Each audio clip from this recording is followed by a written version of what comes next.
பின்னும் 7 நாள் பொறுத்து அவன் புறாவை வெளியே விட்டான். அது அவனிடத்திற்கு திரும்பி வரவில்லை.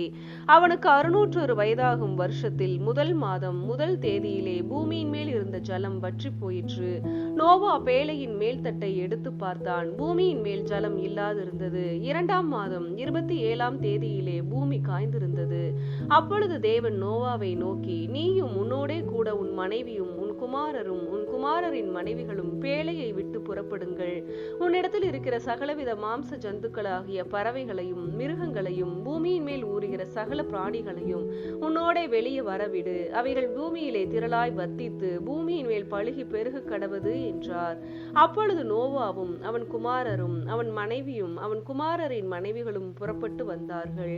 பூமியின் மேல் நடமாடுகிற சகல மிருகங்களும் ஊறுகிற சகல பிராணிகளும் சகல பறவைகளும் ஜாதி ஜாதியாய் பேழையிலிருந்து புறப்பட்டு வந்தன. அப்பொழுது நோவா கர்த்தருக்கு ஒரு பலிபீடம் கட்டி சுத்தமான சகல மிருகங்களிலும் சுத்தமான சகல பறவைகளிலும் சிலவற்றை தெரிந்து கொண்டு அவைகளை பலிபீடத்தின் மேல் தகன பலிகளாக பலியிட்டான்.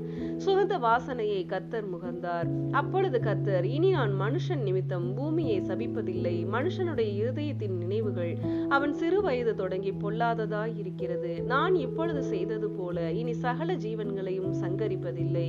பூமியுள்ள நாளளவும் விதைப்பும் அறுப்பும் சீதளமும் உஷ்ணமும் கோடைக்காலமும் மாரிக்காலமும் பகலும் இரவும் ஒளிவதில்லை என்று தம்முடைய உள்ளத்தில் சொன்னார். ஆமென்.